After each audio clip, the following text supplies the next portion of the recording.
Continuando aí. Nesse período, várias leis trabalhistas começaram a surgir, foram criadas, tá? Mas não foram simples concessões do governo, também são resultado das lutas.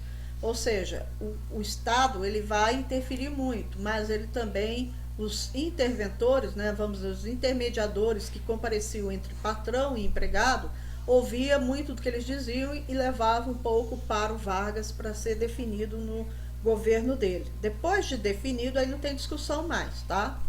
É, então, muita coisa foi...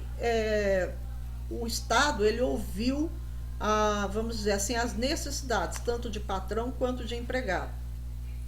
Corporativismo é uma doutrina que prega a reunião das classes em corporações, que eu já expliquei isso, sob a fiscalização do Estado, ou seja, o Estado que está ali fiscalizando, né, se está havendo luta de classes ou não, que por sua vez busca cooperação entre patrões e empregados, busca de forma pacífica, sem conflito, sem atrito.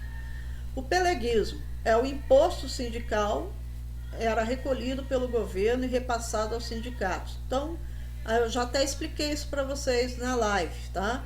O sindicato pelego é aquele sindicato que depende do dinheiro que o Estado financia para eles através do imposto que nós, trabalhadores, somos obrigados a pagar, tá? Ou éramos obrigados a pagar.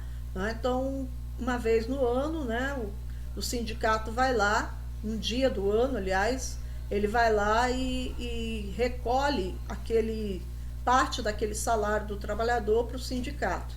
Tá? Então, o sindicato de pelego é aquele sindicato que muitas das vezes não faz o jogo do trabalhador, ele faz o jogo do governo, tá? Por causa dessa atrelação aí, né? Dependência aí com relação aos impostos, tá bom?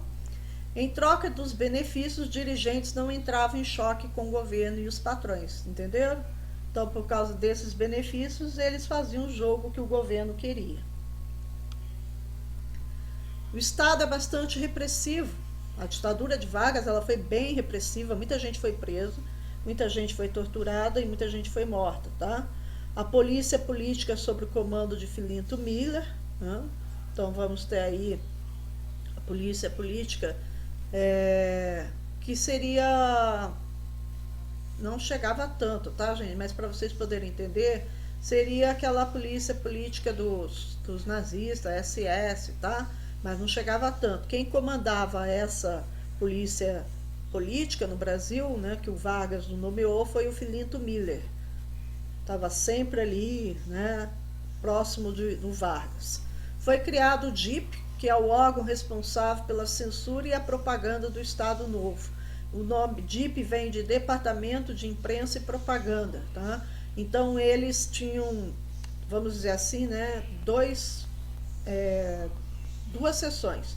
Um responsável por censurar, lia tudo que ia ser editado nos jornais, tudo que ia ser publicado, as músicas inclusive, né? E se tivesse algo ali suspeito, eles não deixavam passar, não deixavam ser publicado. Se não tivesse nada, ia para as rádios, ia para cinema e tudo mais, tá?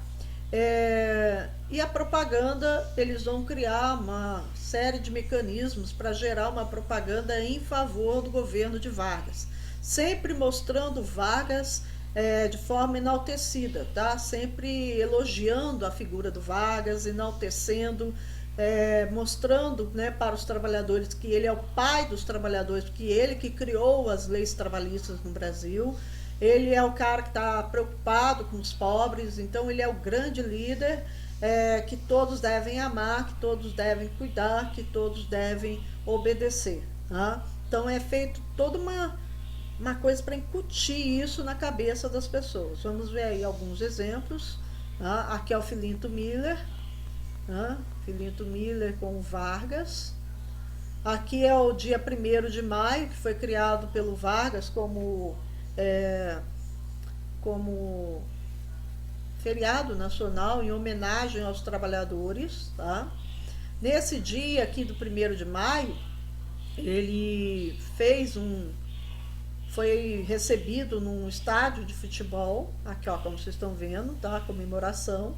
aonde ele é recebido pela população, ele é aclamado pelos trabalhadores que estão aqui, né? As pessoas aplaudiam, gritavam, enlouquecidas de ver o Vargas, e ele vai discursar para os trabalhadores, sempre com um discurso populista voltado para o que eles queriam ouvir.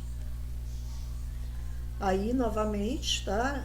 Entrava-se, antes dele entrar, né? Entrava uma imagem dele, uma foto gigante, né? Carregada pelos jovens, por estudantes, né? E havia todo um desfile, né, para recebê-lo. Bem parecido com o que aconteceu lá na Alemanha nazista e na Itália fascista. Agora o Brasil na Segunda Guerra Mundial e o processo de redemocratização.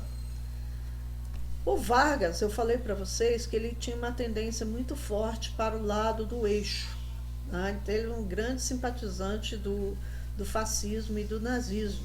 Porém, gente, ele antes de tudo, ele era um político, tá? Então, antes de tudo, ele vai procurar fazer um jogo político com a participação do Brasil durante a Segunda Guerra Mundial. Então, antecedendo a Segunda Guerra Mundial, o Brasil havia percebido que despertava os interesses, né, internacionais com relação a parte do nosso território, por exemplo, o Amazonas, tá? Então, desde essa época, o Brasil já tinha percebido interesses externos.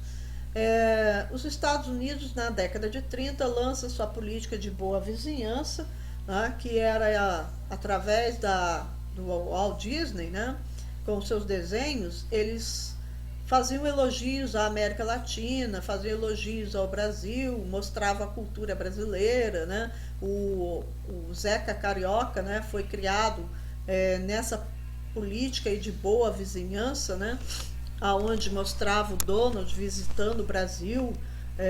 Tem até o desenho, vocês podem assistir pelo YouTube, tá? O Donald veio visitar o Brasil e o Zeca Carioca o recebe, né, e mostra lá a ginga do carioca, o jeitinho brasileiro, o samba, né? Então, a ideia de que os Estados Unidos está vindo com uma simpatia para o lado da América Latina, né? Está querendo trazer o bem, está querendo um acordo econômico, um acordo comercial, uma troca de relações amigáveis, tá? Então, é essa política aí que os Estados Unidos vai investir na década de 30. E o Vargas está aquela pendência, né? Eixo ou aliados, e ele vai usar a política para ele conseguir esse projeto dele aqui, ó. O Vargas, desde que ele assumiu em 30, ele já tinha esse projeto de desenvolvimento industrial através de dois caminhos. Ele queria promover a produção de bens de consumo não duráveis, então ele está investindo nas indústrias brasileiras para que elas possam produzir produtos não duráveis, como alimentos, como